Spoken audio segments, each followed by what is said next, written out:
You are now listening to Limited Trust, a Devastator podcast. Let's get into it. Limited Trust, a Devastator podcast. This is episode 7. Welcome back, everybody. I've been kind of anxiously awaiting this one. Happy Veterans Day. Today is Veterans Day, so if that applies to you, happy that to you. And if it doesn't apply to you, fucking sissy. No, I'm just kidding. Am I? Yeah, I am. So today, I'm sure it'll end up some kind of story, but I was thinking about, and this is a long thought process that I've had. It started a few years ago, and I kind of think about this every so often, and sometimes it actually gets kind of, I don't want to say bothersome or troublesome, but it can consume your thoughts if you think about this too much. So I kind of wanted to think about or talk about choices that we make and how I started thinking about this. And so we'll start with, I got a free trial of Ancestry.com or the Ancestry app or whatever you want to call it. I don't know, a year or two ago, probably 2 years ago now. And so I started going back on my genealogy or my family trees, and I actually ended up getting like real caught up in it and doing tons and tons, like tracing it back for hours and hours at a time because it was pretty easy. So when I started doing that, I had to enter my credit card information or whatever, and totally fucking forgot to to unsubscribe. So I ended up paying like fucking $40 or $50 for an additional month, which I was like, fuck, that was a little unexpected hit, but I was like, oh, fuck it. So I really went hard. And one day while I was doing that, I was kind of looking at all these names and, back from like the 1700s, 1600s. And I was like, damn, what if these two people right here didn't fucking meet? Like, would I even be doing this right now?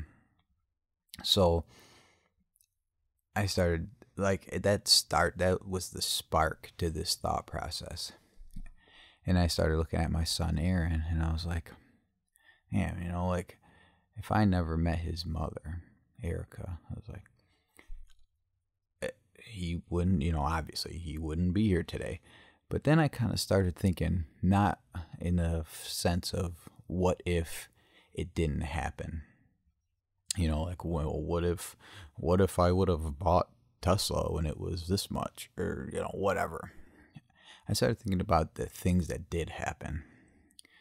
So I said, well, if I never met her, how would that have happened? Well, she was working at a gas station, and I was stopping at the gas station to get some fucking peach white owls, some black and milds, and some and a tea before band practice. And I wasn't in this band, but we did a couple songs together. So when they would practice, I would go over and practice these songs with them. So when they played out, I could show up, do a song and shit. And they were just cool guys, real good guys. And Josh Kogovin, Josh Clute, and John Pallone, and they were Acoustic Groove at the time.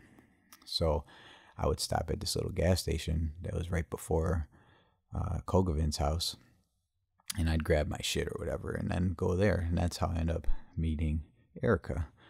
And a couple other things happened in between there, how we met. But that was the first place we saw each other that I can remember. So I thought back, okay, so I met her there. So band practice. All right, well, I met Josh Kogovin working at Sigma. I was like, so if I never worked at Sigma, I was like, if I worked elsewhere, so I know that for sure. I worked at Sigma. Okay. Well, how did I get to Sigma? Well, I got in through Steve Terrell's mom, who had been there for like 20 years already. And she got me in over there. I was like, all right, where did I meet her? Well, I met her through Steve Terrell in the Christian school that I went to. So, okay, so I go back to that point and I say, well, how did I get here? Well, I fucked up at Medina High School and couldn't go there anymore. So then I ended up at the Christian school. All right, so I fucked up at Medina High School. So what if my friend that was supposed to move with me, and he didn't end up moving with me, that lived with me, what if he would have stayed? Or, he didn't stay, so I had a little bit of trouble at that school. So we'll say I didn't have trouble at that school, well, moved to Medina. Okay, we'll go back. I was living in the city. Now I'm living in the city, all right. So then, so I'm living in the city. My mom meets Stevie, or, the neighborhood gets crazy, my mom, so you can trace these things back almost by all these little branches, right? And I know this sounds a little bit crazy, but I promise you it's going to tie in. So, all right. So we'll take the same timeline. We'll say, okay, we'll take it back to band practice, right? So band practice. Obviously I would have had to been in music, right? So we'll go back to band practice, from the store to the band practice, and then we'll take it back to making music. Well, I found Dubs, Twan. I didn't find it, but he left his demo cassette tape. He brought it over to my house back in the city. He was downloading beats on fucking mp3.com and shit. And this was before Napster and Airs and all that shit. He was downloading beats there, and he made this demo tape, an actual tape. And that was when I listened to that, I was like, wow, this is fucking way cool. And it was I'm sure he still has that tape somewhere. It was just amazing to me. So that's what got me into making music. So that happened, that event happened, which led me to make music up until the point of being at Sigma, meeting Josh Kogovin, going to band practice. All right, so we'll even go back further. So now we're at Dubs making a fucking demo tape, a demo cassette tape at my house. Or he didn't make it at my house, but he left it at my house. Well, I met Dubs through Swift, Pauly, they were friends because they were in the same homeroom at Nathaniel Rochester. And Swift wasn't there one day. And I linked up with Dubs in the hallway because I knew they had hung out. And I was like, oh, where's Pauly at? He's like, I don't know. And I was like, oh, you want to go to lunch? We'll go to lunch together. And he's like, yeah. And that's how him and I started hanging out. All right, so then you go, all right, well, how did I end up at Nathaniel Rochester? Well, in 5th grade, they gave us a choice of 3 middle schools to pick from. And Pauly and I picked this, Nathaniel Rochester just because. And it wasn't the closest to my house or anything, but we had a choice, so we put in, and we both got it. Well, okay, well, how did we get to that point? Well, I fucking brought in all that shit, which got me in trouble. It got me to the 5th grade class where I had the butter knife in the backpack, and then I got sent to a different school where I met Pauly, right? So if the backpack with the fucking butter knife in it got me sent to 35 school, which is where I met Pauly, which is where I met Dubs, Twan, and then he started making music, and then I started making music. And then fucking 15 years later, I'm at band practice. I meet Erica, and then we end up having our kids. And in all, if you can pinpoint certain things, and I try not to say if this didn't happen. I'm trying to stay away from that. It's hard to, and I'm trying to stick with what did happen and where it went and the chain of events that led up to it. And it's all these little choices that you make. And Jimmy the Ghost told me once, and he says it, and it makes a lot of sense. There's possibility and probability.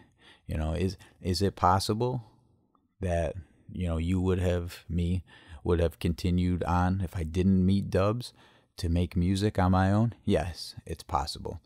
But is it probable? No, it's not. You know, and all these different things. Like, would I have met Erica if I didn't go to band practice? Is it possible? We lived, you know, within 20 miles of one another. Yes. In a small place. Yes, it is. It is possible. But is it probable? Probably not. So what I kind of wanted to talk about just for a minute today is all these little choices that we make. We have all these choices put in front of us every day.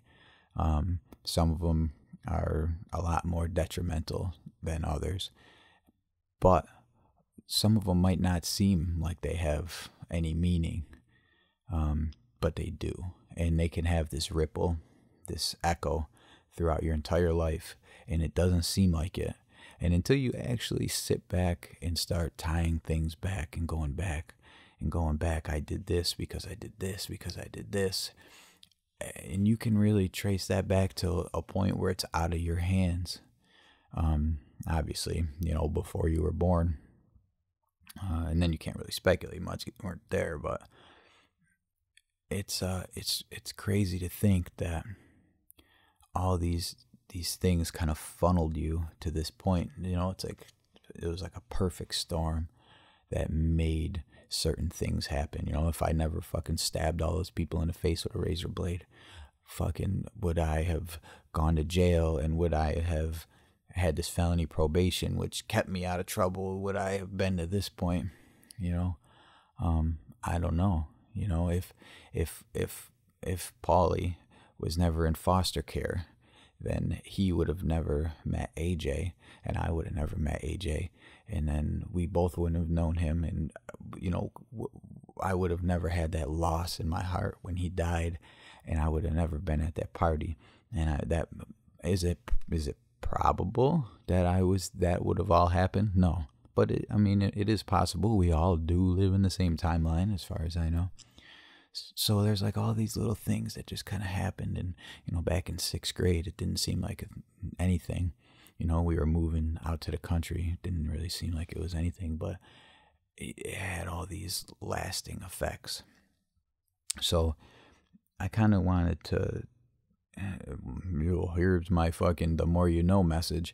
When you have choices, don't just make choices off the cuff. I mean, yeah, you have to sometimes, but if you can, even just a few seconds, or, you know, bigger things, a few minutes, put some thought into it. Really put some thought behind choices that you make, because you never know. You know, choosing to go one place or not to another could really eventually change the path and course of your whole life, and you don't even know it, and you might not even know it for years and years to come. And it could be for the best, you know, or, you know, it could fuck your life all up. I've had several of those. You know, I have several occasions where I did things that I shouldn't have done, and I knew, and I had that choice, and I chose the wrong fucking choice. And a lot of times we do have control over these things. So, you know, I guess the overall message would be to think about shit a little bit more, even just a couple seconds, put some more thought into it. You know, think, how could this, you know, affect me or the people around me? Give it a couple seconds. And sometimes, you know, you're going to do what you want to do because you want to do it, not because you've weighed up all the decisions or weighed up all the outcomes or whatever. You know, because you will, like I said at the beginning, you'll end up driving yourself crazy thinking about all this. But even if it's just a small effort to kind of, you know, explore the options, you know, you could end up doing a little bit better. I hope. If you fuck your life all up, and don't blame it on me. All right, so the next thing. Now, I want to get into this because I always think about this, and it's kind of funny. So obviously, you know, I'm in the graffiti world, the graffiti culture, and I am not the most I'm not a scholar on graffiti history by any means, current, past, whatever. You know, I know the basics. I know what most people know or don't know, or, you know, I like to think that I have a basic understanding of how things in the graffiti world work, as far as like the rules and, you know, the tags, throw ups, the basic rules and regulations. If some people say there are none, some people say there are. But the one thing that I always thought was funny, and it never made sense to me, it still doesn't make sense to me. It makes some sense, but not as much as I would like it to. Now, you tell me what you think. When it comes to, because we all get to a point where we have our graffiti friends, and then we have our regular friends, or our family, or our fucking whoever. And eventually, they all come together at some point. Maybe little bits trickle at a time. Or it's all of us graffiti people together, and then we're all meeting a group of other people at certain events. But what I always kind of thought was funny was that the whole name thing, you know, it was like the big name secrecy. And, you know, there's some people, it's still to this day, that think that I don't know their fucking name because they bullshitted me and told me, and I fucking know your name. Like, we all know each other.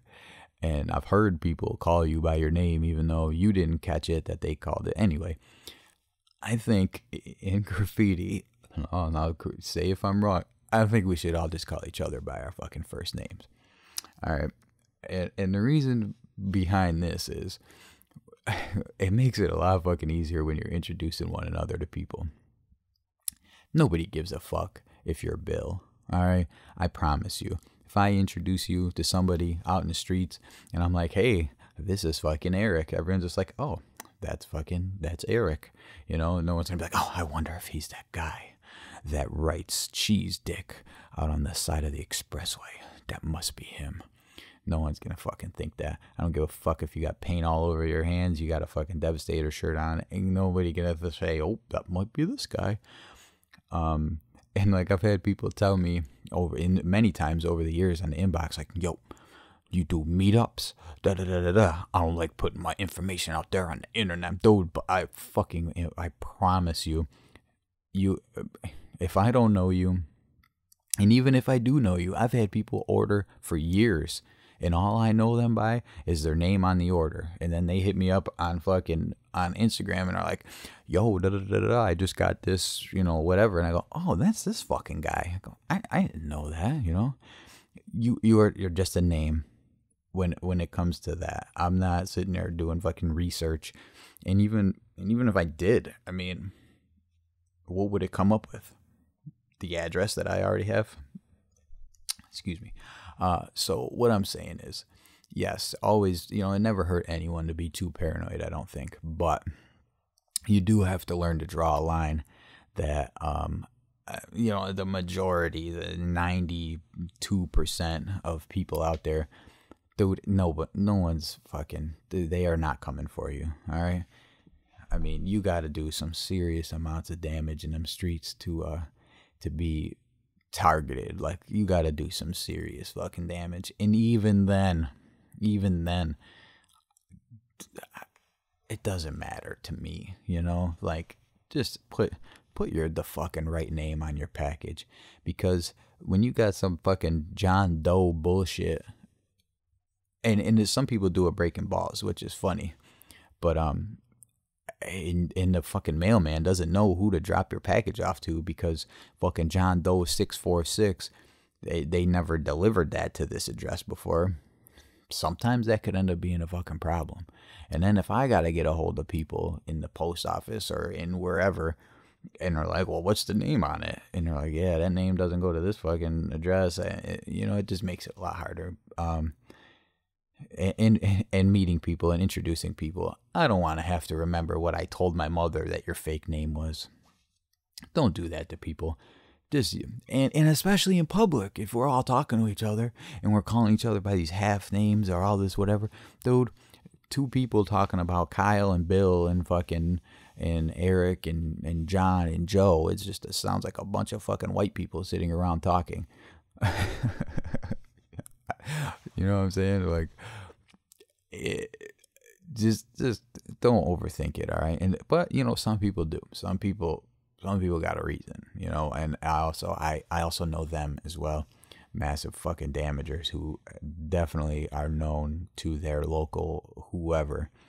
And I do give you guys a little bit of leeway because, you know, it could be bad for you in a lot of cases. But I know we've all been there when we got our fucking graffiti friend and we're introducing them to our other friends. And we're like, hey, non-graffiti friend, this is, yeah, you know, this is the guy, you know. What I've kind of actually learned to do in those scenarios is I say, well, you guys introduce each other. And I just leave it up. I leave it up to them to figure it out because I don't like being put in that situation. And, yeah, so there's that part. And graffiti beef also I wanted to talk about. Always remember in your graffiti beef, right? You got to make sure that you are ready for whatever comes from that or comes with that. All right, because I've had little things over the years. Mainly, it wasn't even really over graffiti. It was kind of like Devastator related, because I always did follow the rules and I did my part to have a better understanding on how things work, and I didn't get caught up in a lot of things like that. But you just always got to remember, like someone like me, and this isn't like I know tough guy shit, but if for some reason there's some fucking graffiti out there where you feel like violated and I'm set up somewhere and you take that as your opportunity to come bring it to me, you got to understand, like, I got these violent offender felonies. If I push you and you slip on a banana peel the wrong way, I'm probably going to have to go away for 10 years, right? As a re-offender of a violent fucking crime.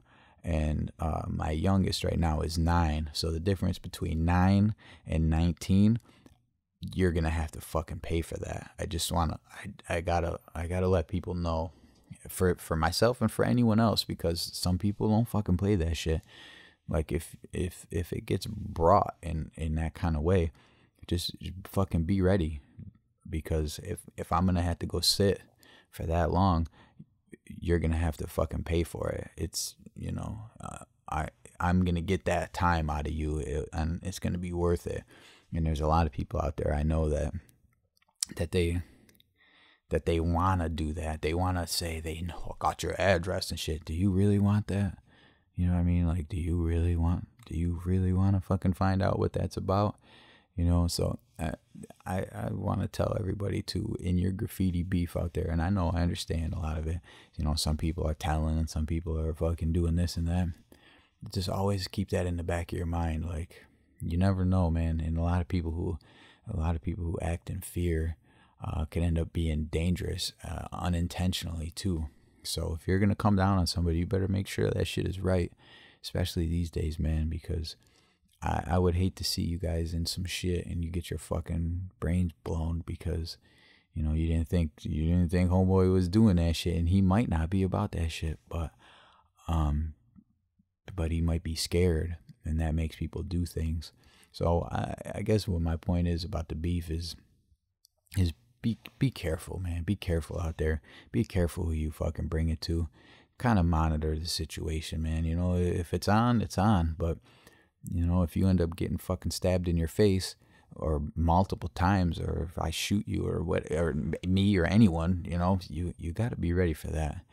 Make sure that it's worth it to you. Make sure that, and, you know, especially like if I'm set up somewhere, son, you're about to get packed out. But you know, you always gotta keep these things in mind. You don't really know, you don't even know these motherfuckers' names.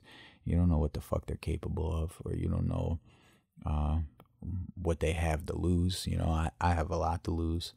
So if I'm gonna lose, that doesn't mean I'm not gonna take care of business. That just means that it's gonna be worth it, And well, I'm gonna try to make it as worth it as possible, you know. And I'm sure I know a lot of people that will do the same. So always keep that in mind, and that kind of ties back to the choices that you make too. Is that really worth it? You know what I mean? Just be sure. And sometimes, man, if you're on the delivering end of this graffiti beef and you're totally justified in that graffiti world, you gotta be ready to sit, man.